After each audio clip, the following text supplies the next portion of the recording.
আমি এই সংসদের সর্বকনিষ্ঠ এমপি, বাংলাদেশের ইতিহাসের সর্বকনিষ্ঠ এমপি। আমি এখানে দাঁড়িয়ে আপনারা যে জেনজির কথা বলেন, সেই জেনজির প্রতিনিধি হয়ে আমি সংসদে কথা বলতে আসছি। আপনি যদি বলেন যে জেনজিরা কি চাই, আমি বলছি জেনজিরা ৭২-এর সংবিধান আর চাই না। আপনি যদি বলেন জেনজিরা কি চাই, আমি বলতে এসেছি জেনজিরা এটাই চাই, স্বাধীনতার ৩০ বছর পরে জন্ম নিয়ে আমার মতো যারা সন্তানরা রয়েছে তারা কেন ভোটাধিকার পাই নাই তার জবাব চাই। আমরা তো স্বাধীন বাংলাদেশে জন্ম নিয়েছি মাননীয় স্পিকার। আমাদের কি ভুল ছিল? আমরা তো নতুন মানচিত্র পেয়েছি, আমরা তো নতুন পতাকা পেয়েছি, আমরা নতুন সীমানা পেয়েছি। আমাদের পূর্বপুরুষরা ১৯৭১ সালে রক্ত দিয়ে আমাদের জন্য একটি নিরাপদ বাংলাদেশ গড়তে চেয়েছেন, কিন্তু আমরা কি সেই নিরাপদ বাংলাদেশ পেয়েছি? আমরা তো সেই নতুন বাংলাদেশ মাননীয় স্পিকার পাই নাই। ৭১-এ ৩০ লক্ষ মানুষ শহীদ হয়েছে, জীবন দিয়েছে, তাদের পরবর্তী সন্তানরা যেন নিরাপদ বাংলাদেশে ভোটাধিকার পায়, যেন রক্ষী বাহিনী না হয়, যেন ভোটাধিকার পায়, যেন আবার দুর্ভিক্ষ না হয়। কিন্তু আমরা কি দেখেছি? আমরা দেখেছি বাংলাদেশে দুর্ভিক্ষ হয়েছে। ১৯৭৩ সালে ভোট চুরি হয়েছে। আমরা দেখেছি তার পরবর্তী সময়ে শহীদ প্রেসিডেন্ট জিয়াউর রহমান বাংলাদেশকে অর্থনৈতিকভাবে, রাজনৈতিকভাবে, গণতান্ত্রিকভাবে বাংলাদেশকে পুনরুদ্ধার করার জন্য উনি অটল ভূমিকা রেখেছেন। উনি আমার দ্বীপ হাতিয়াতে ৩ বার গিয়েছেন। আমি যেদিকে তাকিয়েছি, আমার এই বেড়িবাঁধ কে করে দিয়েছে? মেজর জিয়াউর রহমান। আমার এই খালকে খনন করে দিয়ে গেছে মেজর জিয়াউর রহমান। তারপরে এরশাদ এসেছে, বেগম জিয়া এসেছেন। বেগম জিয়া আমার হাতিয়াতে ৩ থেকে ৪ বার গিয়েছেন, কিন্তু তারপর আমার হাতিয়ার ওই অঞ্চলের নদী ভাঙ্গন রোধ হয় নাই। ওই অঞ্চলের লক্ষ লক্ষ মানুষ ঘরবাড়িহীন ভাবে পড়ে আছে। আমি এই ইলেকশনে ভোট ডাকাতি দেখেছি, আমার গাড়ি বহরে হামলা করা হয়েছে। আমি কি এই ইলেকশনের জন্য নিজের রক্ত জড়িয়েছি? আমি আজকে স্বরাষ্ট্রমন্ত্রী আছেন, মাননীয় প্রধানমন্ত্রী আছেন, আমি এখানে প্রশ্ন করি, আমি কি রক্ত ঝরিয়েছি? আমরা রক্ত ঝরিয়েছি বলে আপনারা আজকে সংসদে প্রধানমন্ত্রী, স্বরাষ্ট্রমন্ত্রী হয়েছেন।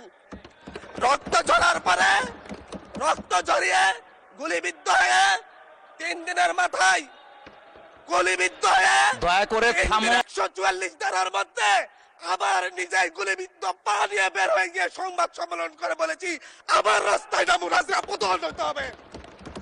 আমরা বলেছি নতুন বাংলাদেশ দিব। আমরা নতুন বাংলাদেশ আবার প্রতারণার রাজনীতি দেখতে চাই না, প্রবঞ্চনার রাজনীতি দেখতে চাই না। যেই গণভোটের পক্ষে আমাদের মাননীয় প্রধানমন্ত্রী প্রচারণা চালিয়েছেন, যে আদেশের পক্ষে মাননীয় সরকার দলীয় সংসদ সদস্যরা প্রচারণা চালিয়েছেন, আজকে এখানে এসে কেন এটা নিয়ে আবার দীর্ঘ আলোচনা হতে হবে? আমরা ৯০-এর গণঅভ্যুত্থানের কথা বলে যাই নাই।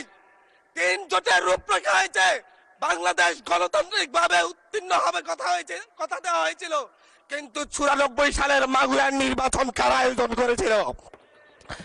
কারা ৯৪ সালে মাগুরার নির্বাচন আয়োজন করেছিল? আজকে আবার এই সংসদে দাঁড়িয়ে আবার এমন একটা ব্যবস্থা নিয়ে যাচ্ছেন, আরেকবার যে মাগুরার নির্বাচন আয়োজন করবেন না, এর নিশ্চয়তা কে দিবে?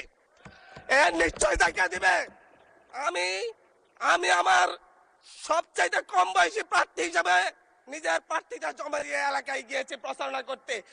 ৩বার হামলার শিকার হতে হয়েছে। আমি সংসদ সদস্য হিসেবে এলাকায় গিয়েছি, সেই জায়গায় আমার উপর হামলা করেছে, সরাসরি ভিডিওতে দেখা গিয়েছে।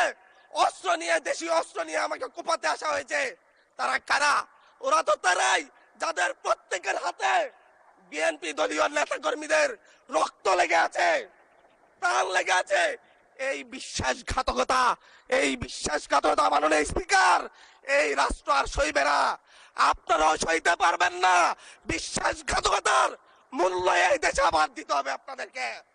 আপনারা যারা আপনাদের ভাইদের রক্ত জড়িয়েছে, খুন করেছে, খুনের মামলা আছে, তাদেরকে আবার পুনর্বাসিত করে আমাদেরকে খুন করার জন্য লেলিয়ে দিচ্ছেন। চট্টগ্রাম থেকে এক সাংগঠনিক নেতাকে পাঠিয়েছে অস্ত্র সহ আমাদের লোকজনের উপর হামলা করতে।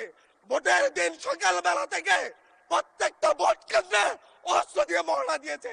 30টা ভোট কেন্দ্রে এনসিপির প্রার্থী বিএনপি দুইজন বিদ্রোহী প্রার্থী সহ কারো এজেন্টকে ঢুকতে দেওয়া হয় নাই।